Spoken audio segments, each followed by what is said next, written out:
Scott, on a point that not many people are talking about in terms of why Israel and why there is this ceasefire plan being implemented right now in Gaza.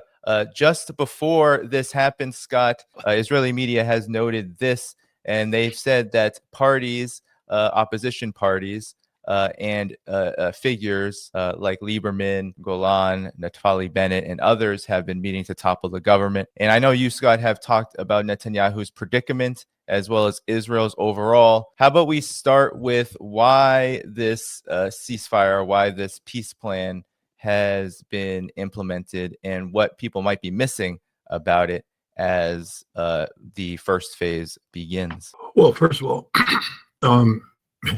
it's a plan that's long overdue. Netanyahu has held on to this conflict because it's in his political best interest to hold on to this conflict. He is in dire political straits on the domestic front. He has he leads a coalition which is not doesn't have peace in its DNA. Let's put it that way. But he's confronted with a political reality in the United States that if he doesn't do what Donald Trump asks him to do at this point in time, American support for Israel is rapidly slipping away. Trump has already publicly noted that Congress is not under the control of Israel the way it used to be. And the whole Charlie Cook, crisis, after Charlie was murdered, you don't have an Israeli prime minister go on TV, not once, but twice, saying, I didn't do it. We didn't do it, unless there's an underlying political fear that some people will think you did it. And why would he fear that? Because of, allegations that Charlie Kirk was turning away from Israel, along with a large part of the Christian Zionist, Christian evangelical movement that had long served as Israel's core foundation of support here in the United States. So Netanyahu, by continuing this conflict, may be preserving in the short term, a situation where he avoids being prosecuted in a court of law for corruption by remaining as prime minister.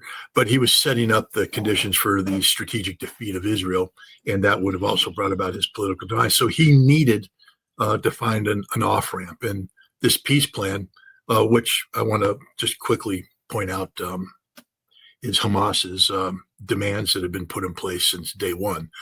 So Hamas wins. And that's the other thing we have to recognize. Donald Trump simply packaged it and sold it. So now the question is, okay, so he's gone down this path and he's preserving his American foundation, but what about his coalition? I mean, Ben-Gvir, Smotrich, and others are threatening to jump ship. And if that happens, then Netanyahu is in trouble because his government collapses. He's no longer prime minister. He could be arrested and he'll die in prison. I think what we have here is an opportunity for Netanyahu to build a new coalition. He's going to have to dump the far right wing, and he can't survive politically without it. But this peace plan is linked to Netanyahu.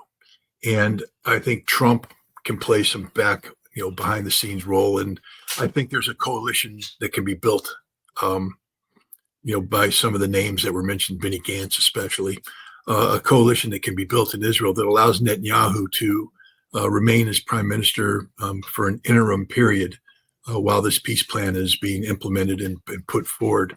And that's also one way that Trump can control Netanyahu to ensure Israeli compliance, because now Netanyahu's political future, indeed his personal fortune, is dependent upon the success of this. And then once the treaty is solidified, it's run through its phases, Netanyahu can go into exile, receive some sort of amnesty, et cetera. There's a political deal here because on the surface, this is not sustainable. His coalition can't survive. It's about to collapse.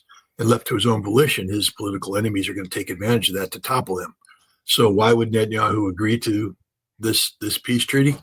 Because it might be the only off-ramp available to him for political survival. Scott, quickly before I go to the others, you mentioned that this is Hamas's peace plan. Talk about some of those points, those demands that you said were things that Hamas has wanted, because there has been some concern on social media and other places. Some even saying this is surrender. I definitely don't believe that, given how Hamas, I think, was saying that they were fighting up until the very last minute here. But what are these points that you'd like to just illuminate for the audience? Well, the big thing is the end of the Israeli occupation. Look, let's just be very clear here. There's 1,200 Palestinians in Israeli prison today. One of the Hamas objectives was always get the release of these people, to include Barghouti, who's going to be released. Barghouti's been in prison for, 20 years now? What's he going to see when he comes out? Because somebody asked me that question. What's he going to see? Ruined Gaza. I said, no, he's going to see Palestine. Barghouti's going to leave prison and set foot in Palestine. Hamas won. Hamas did what nobody else could do. Hamas brought Israel to a standstill. Israel had to accept this deal, and Palestine is being born because of it. And Barghouti's going to step on the soil of free and independent Palestine. That's a Hamas victory. Hamas also is... those are the big ones. No occupation, a Palestinian homeland, freedom to the people out. Hamas is a resistance movement, and this is where all the anti-Hamas people can just go pound sand. It's a resistance movement. It's not a terrorist organization. A resistance movement. And when you are no longer occupied, when you've achieved your goal, you don't need a resistance movement. You need a government. And if it was a surrender, there would be no role for Hamas in a future government. But notice the compromise, not that Hamas made, but that Trump made at the very end. Hamas isn't going away. Hamas will be part of this government. Oh, no. This is a Hamas victory. Now, we still need the peace plan to actually be implemented, and Israel's fully capable of screwing this up. There's a million things that can go wrong, and everything else has to go right. But the notion that this is Hamas surrender, you don't know anything about anything if you believe Hamas surrendered on this one.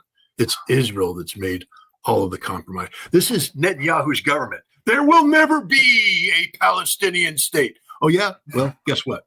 There is now.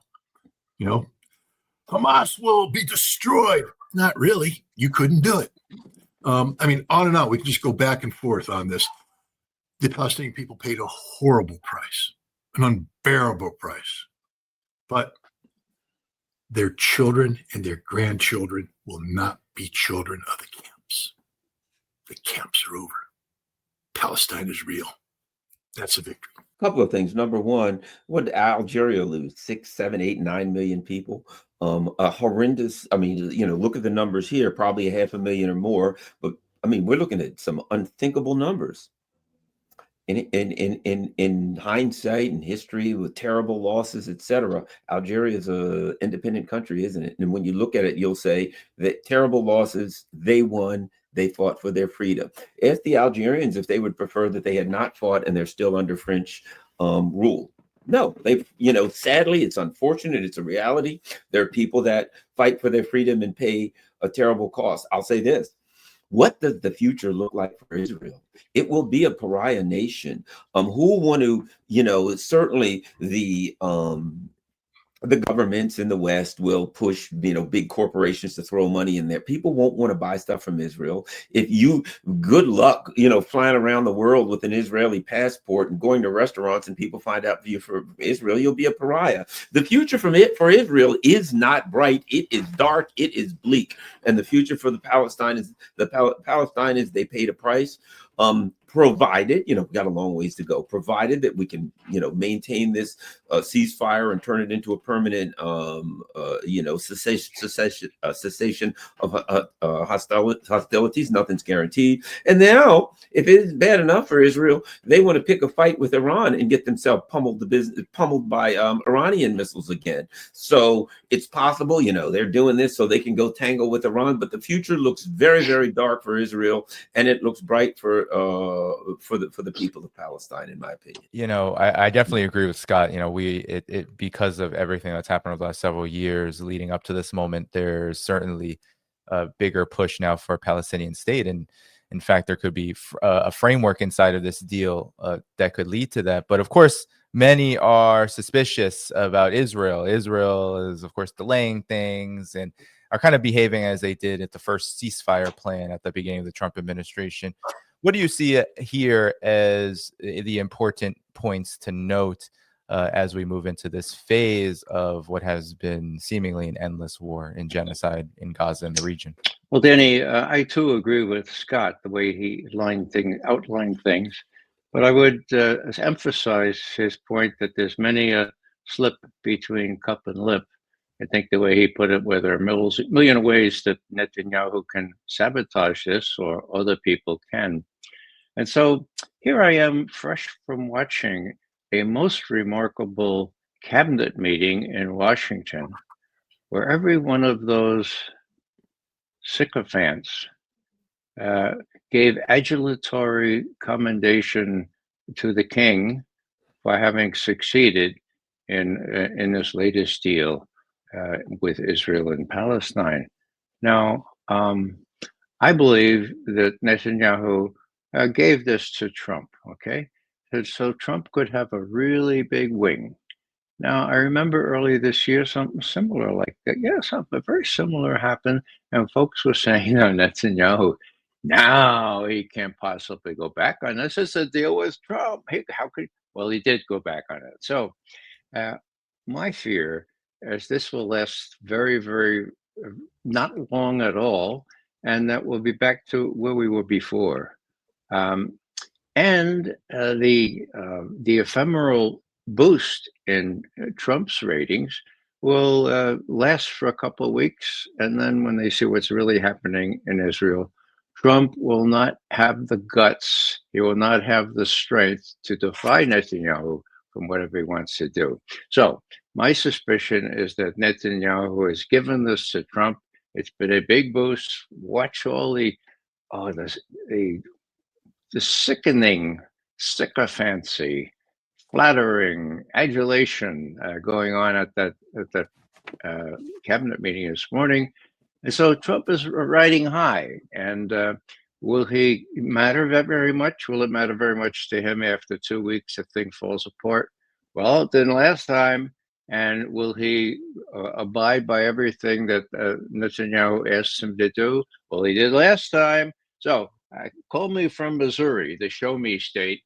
I'll have to wait and have people show me that this is a real deal, that Netanyahu in the first instance is obliged in some sense to heed. There was a lot of pressure on Israel in particular, even coming from mainstream channels. Here you had the New York Times talking about Israel cannot go on winning like this. I don't know, it's a very faded title, but I can go to the quote I wanted to pull up. It says, in Israel, though, winning has seemed only to yield more rounds of warfare. Israel is not a victor, but a perpetual fighter. Of course, we could crystal ball what's going to happen in Gaza with a really high chance that things could turn out very badly from here on out after this peace deal. Well, I mean, that's an accurate statement, except they're not winning. I mean, you're right. There are some victories. I mean, getting Hezbollah to sue for a ceasefire was a victory, but it didn't solve the issue of Hezbollah.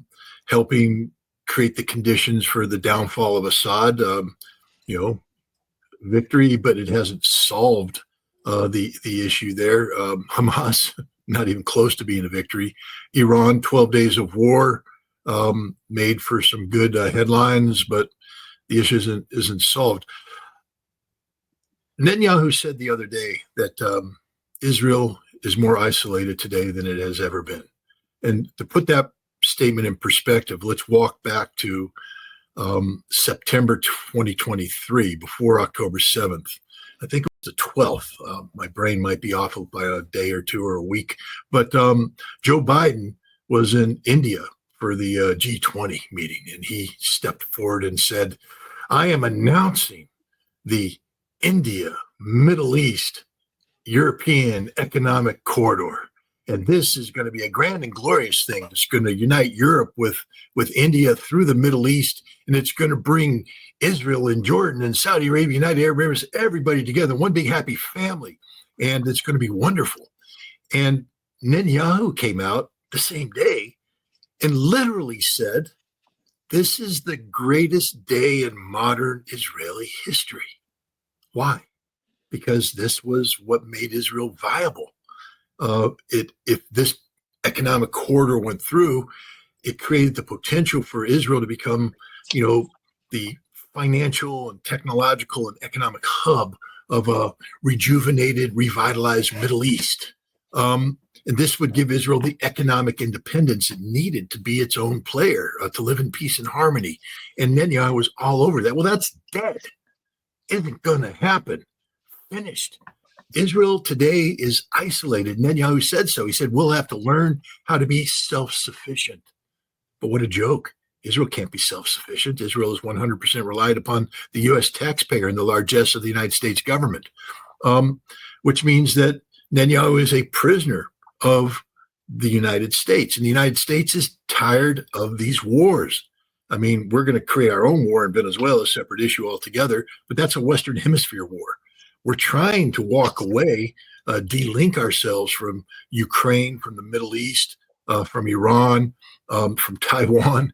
And Israel's a problem for us because all Israel does is just get embroiled in more and more conflict. But let's also take a look at what happened today. I guess it was yesterday, Vladimir Putin received a phone call from Benjamin Netanyahu, or maybe it was last week. I don't know. It was recently. They're just talking about it today. Ynet's reporting it. And Netanyahu, this is while Russia is just flowing in military equipment into Iraq. And Netanyahu said, please pass to the Iranians. We don't want a war. We're not looking for a war. And this is against everything everybody's been talking about. I mean, the betting, the money, if you were betting was Israel's going to be attacking Iran, has to attack Iran. Even the Iranian president said in a session 2 weeks ago, he believes that Israel is going to attack. And now Netanyahu is saying, we're not going to attack. We're not. Now, is this subterfuge and all that? I don't think so. I think we're dealing with a new reality where Israel has to adapt to the fact that by not winning decisively, it's just destroying. Israel is isolated. They don't have the ability to survive self-sufficiently. They need the United States. The United States isn't going to put up with these endless wars. And if you solve the Iranian problem, because Netanyahu told Putin we're ready for a solution, then you solve the Hezbollah problem. And then you can begin to solve the Israeli problem. And now you have Trump solving the Gaza problem. And maybe, while you can't recreate the Middle East, India, Middle East, European economic corridor, you can bring about a modicum of peace and stability that would allow Israel to try and figure out where it is. Because otherwise, if Israel is just basically the fly in the ointment when it comes to peace and stability, the United States is going to walk away from Israel. That's something that Benjamin Netanyahu fears more than anything else. There's a lot of people, I mean, I've seen some, especially the Zionist elements all across social media and the media, claiming this is a major win for Israel, that they've gotten everything they wanted. What's your assessment? Oh, no, I don't see any wins for Israel right now. I see Israel, they've lost on every front.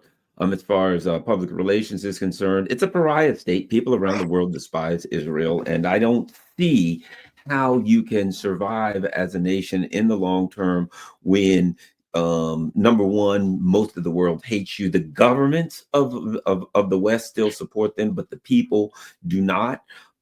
That's number one.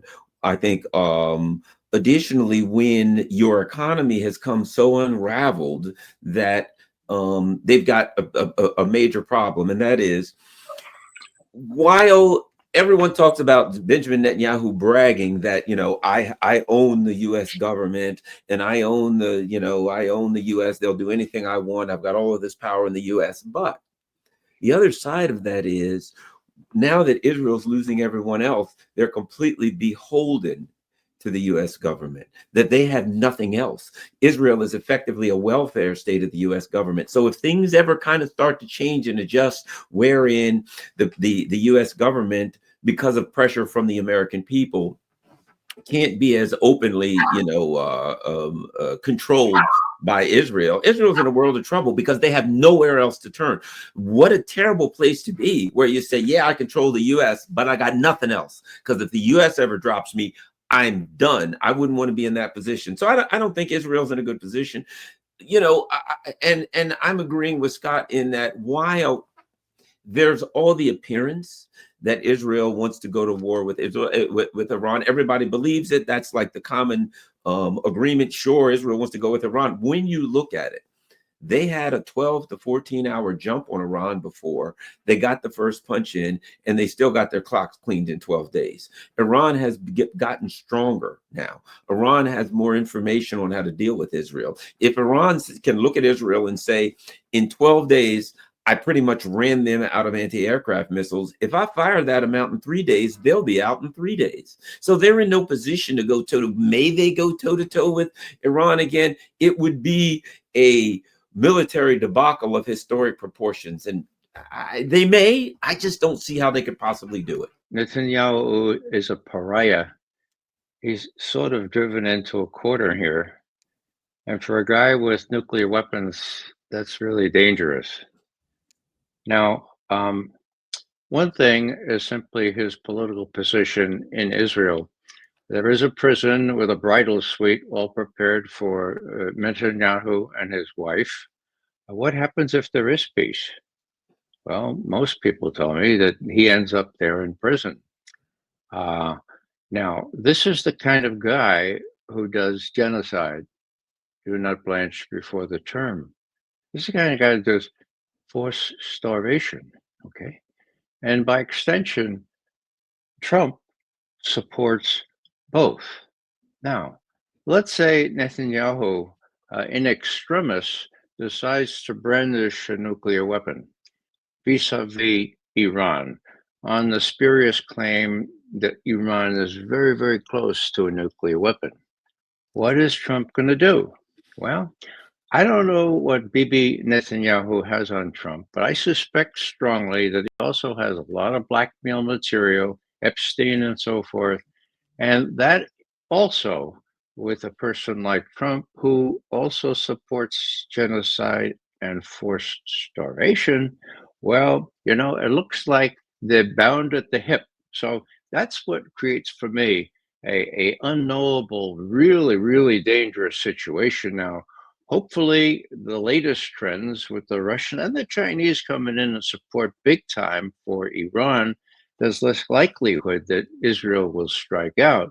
But if they strike out, well, you've got people like Kellogg and people like the chairman of the Joint Chiefs of Staff and others that reassure Trump, look, it'll be the same as last time.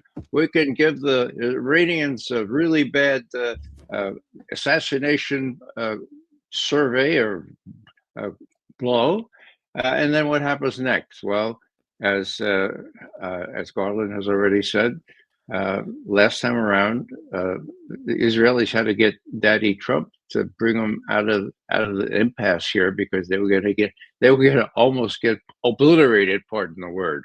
So there's so many loose ends here that the only thing that I would leave people with is this is so volatile that American people need to make known that we don't want any part of genocide or forced starvation, or worse still, Netanyahu doing something partly for his own political and personal reasons and getting Trump to go along with it.